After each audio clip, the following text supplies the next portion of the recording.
Hello hi everyone అండి. ఇవాళ recipe సేమియా సగ్గుబియ్యం పాయసం అండి. ఇలా నెయ్యి వేసుకొని డ్రై ఫ్రూట్స్ వేయించుకోవాలి.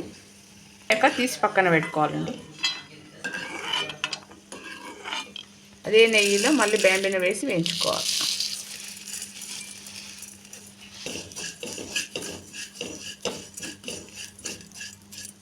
గోల్డెన్ కలర్ వచ్చాక స్టవ్ ఆఫ్ చేసుకోవాలి.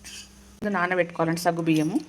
నానాక ఇప్పుడు ఈ పాలు మరిగేటప్పుడు వేయాలి. ఒక 5 minutes ఉడికించుకోవాలండి పాలల్లో.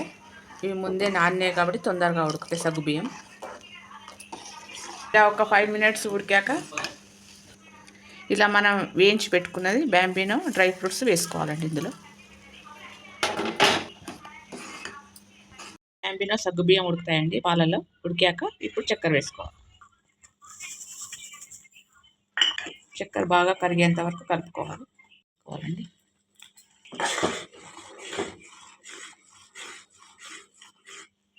ఒక స్పూన్ నెయ్యి వేసుకొని స్టవ్ ఆఫ్ చేసుకోవాలండి.